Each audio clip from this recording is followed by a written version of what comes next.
సర్కారు స్కూళ్లలో కొత్త వ్యవస్థ. అమ్మ ఆదర్శ పాఠశాల కమిటీల పేరుతో మహిళా బృందాలకు నిర్వహణ బాధ్యతలు, యూనిఫారం మొదలు సౌకర్యాల వరకు సర్క్యులేషన్ జారీ చేసిన పాఠశాల విద్యాశాఖ. అమ్మ ఆదర్శ పాఠశాల కమిటీల పేరుతో మహిళా బృందాలకు నిర్వహణ బాధ్యతలు, యూనిఫారం మొదలు సౌకర్యాల మేరకు సర్క్యులర్ జారీ చేసిన పాఠశాల విద్యాశాఖ.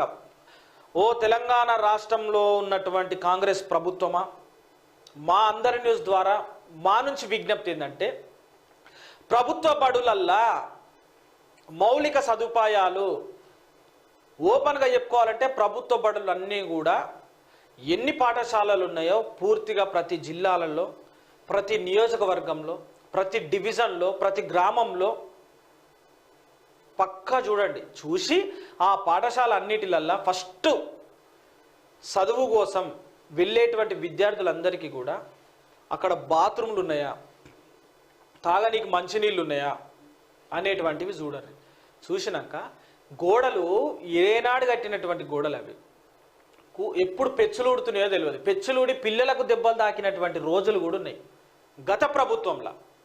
కాబట్టి ఆ ప్రభుత్వం పట్టించుకోలేక విద్యార్థులు గోసల్లో పోసుకుర్రు.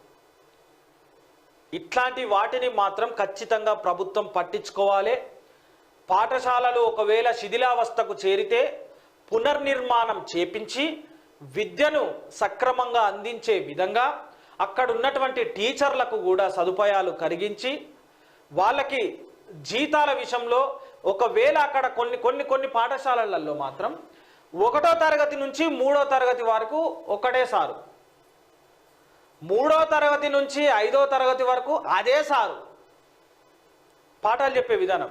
అయితే పాఠశాలకు సంబంధించినటువంటి విషయంలో అక్కడ క్లాస్ రూములు లేక ఏమైతే తెలుసా, టీచర్ చెప్పే విధానం బోర్డు మీద చెప్పేటప్పుడు 1 నుంచి 3వ తరగతి దాకా పిల్లలందరూ ఒక దగ్గరనే ఉంటారు, ఒకటే రూమ్లు ఉంటారు 100 మంది.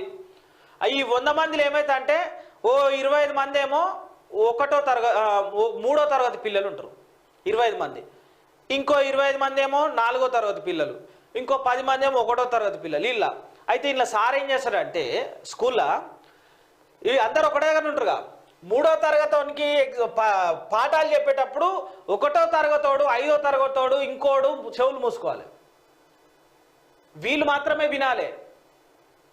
ఇక కొంతమంది వినేటోళ్ళు వింటారు, కానీ పాఠం చెప్పేటప్పుడు మాత్రం సైలెంట్గా ఉండాలి రాబాయ్, ఎందుకంటే మన క్లాస్ రూములు లేవు. ఇట్లాంటి పరిస్థితి ఉంది. ఈ పరిస్థితికి సంబంధించినటువంటి వీడియోలు అన్నిటిని కూడా అందరి న్యూస్ ద్వారా నేను టెలికాస్ట్ చేపిస్తా, నేను చూపిస్తా ఇది. ఎందుకంటే ఖచ్చితంగా రేవంత్ రెడ్డి సర్కారు కనుక పాఠశాలల విషయంలో, ఆసుపత్రుల విషయంలో సరిగ్గా పరిపాలన చేయకపోతే, పట్టించుకోకపోతే మాత్రం నేను ఖచ్చితంగా చూపిస్తా. ఎదిరించేటువంటి దమ్ము, ధైర్యము అందరి న్యూస్కున్నది, నేను ఎదిరిస్తా. ఇది ఏడికైతే ఆడికాయ. ఎందుకంటే విద్య అనేది అందరికీ కావాలి, వైద్యం విషయంలో అందరికీ కూడా మంచి వైద్యాన్ని అందించాలనేదే మా కాన్సెప్ట్. ప్రజల సంక్షేమమే మా ధ్యేయం. కాబట్టి ఖచ్చితంగా పోరాటం చేస్తా. ఇప్పుడు ఈ చెప్పినటువంటి సర్క్యులర్ జారీ చేసిన పాఠశాల విద్యాశాఖ, ఈ విద్యాశాఖ ఎంతవరకు పనిచేస్తుందో చూద్దాం. ప్రతి స్కూల్కి అందరి న్యూస్ పోతుంది. అక్కడ ఉన్నటువంటి వసతుల గురించి, అక్కడ పెడుతున్నటువంటి మధ్యాహ్న భోజనం గురించి, అక్కడ ఉన్నటువంటి బాత్రూమ్ల గురించి, అక్కడ ఉన్నటువంటి మంచినీటి సౌకర్యాల గురించి, ఆ పాఠశాల శిథిలావస్థలు ఉన్నదా, మంచిగా ఉన్నదా, ఎట్లాంటి స్థలాలలో ఉన్నది, చుట్టుపక్కల ఇండస్ట్రియల్కి సంబంధించినటువంటివి ఏమన్నా ఉన్నాయా, ఏమైనా ఇబ్బందులు తలెత్తుతున్నాయా, ఖచ్చితంగా గ్రౌండ్ రిపోర్ట్ ద్వారా అందరి న్యూస్లో వీడియోలతో సహా, జిల్లాతో సహా టెలికాస్ట్ చేస్తా.